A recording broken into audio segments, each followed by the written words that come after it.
مولانا صاحب کہتے ہیں مجھے ایجنسیز نے پکڑ لیا، کسی اور کنٹریز کی ایجنسیز تھی، 65 دن مجھے کال کوٹڑی میں رکھا، بے گناہ تھا، کہ میرے ہاتھوں کو باندھ لیا، میرے پاؤں کو باندھ کے مجھے سیدھا لٹایا جاتا تھا، اور جو میرے پاؤں کے تلوے ہیں وہاں بہت شدت سے مجھے مارا جاتا تھا۔ کہ قبلہ بس شدت اتنی ہے آپ کو بتا دوں کہ اتنا شدت سے مارتے تھے میرے پاؤں سوج جاتے تھے، میرے ناخن وہاں سے نکل آتے تھے، لیکن جب چوٹ لگتی تھی اور شدید تکلیف ہوتی تھی تو میری زبان سے ایک جملہ جاری ہوتا تھا، یا زہرا، میں بی بی کو بلاتا تھا۔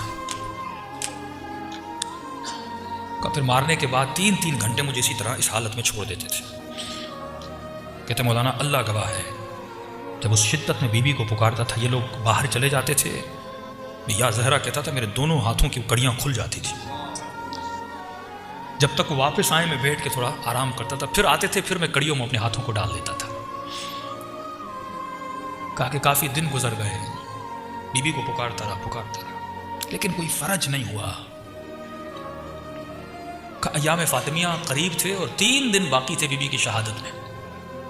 میں اپنی کال کوٹری میں بیٹھ کے رو رہا تھا اور کہہ رہا تھا، سیدہ اتنی مصیبت میں نے آپ کو اتنا بلایا، اگر آپ کی شہادت کے دن سے پہلے میں آزاد ہو گیا تو مجھے یقین ہو جائے گا میں آپ کا ہی شیعہ ہوں اور آپ مجھ سے راضی ہو، لیکن بی بی اگر اس دنوں کے بعد گزر گئے اور آزاد نہ ہوا، بس میں سمجھوں گا کہ مجھ میں قابلیت نہیں تھی، آپ مجھ سے راضی نہیں ہو۔ کہتا رو رو کے مجھے نیند آ گئی۔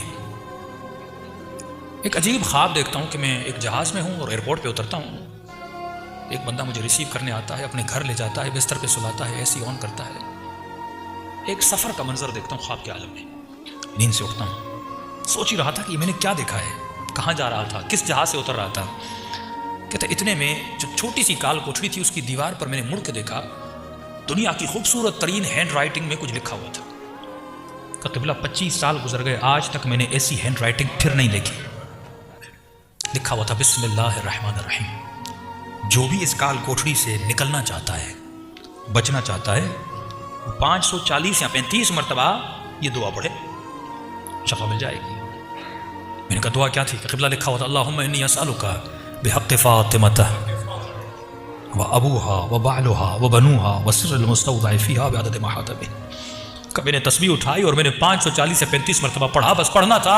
1 گھنٹے کے بعد دروازے پہ دستک ہوئی، میرا نام لیا اور کہا کہ آپ کو آزاد کر دیا گیا ہے، اور مجھے لیٹر دیا، معذرت خواہی کی، ہم نے بے جرم آپ کو پکڑا تھا، آپ آزاد ہو۔ جیسے آزاد ہوا فوراً گھر گیا، شہر میں اعلان کیا کہ 3 دن میں سیدہ کی مجلس کرواؤں گا۔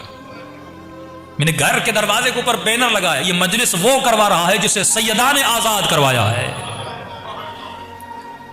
کہ یہ تعبیر تو ہو گئی۔ کہ مولانا میں کراچی آیا،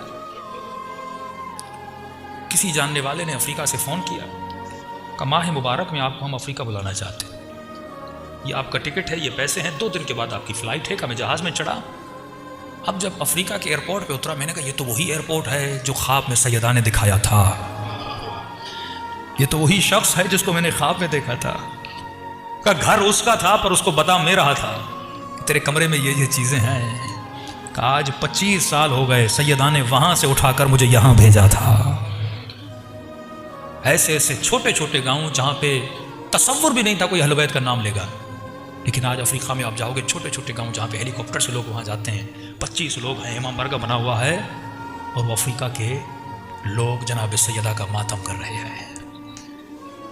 جب تم مصیبتوں میں ان کو بلاتے ہو، وہ کہاں سے کہاں اٹھا کر تجھے بھیجتے ہیں کہ جاؤ۔ اگر تم مصیبت میں یہ تم میں برداشت تھی، یہ قوت برداشت کی تھی کہ تم نے سیدہ کو یاد کیا، اہل بیت کو یاد کیا، اب ہم تمہیں ایک ڈیوٹی سونپتے ہیں کہ جا ہمارے دین اور مذہب کا مبلغ بن۔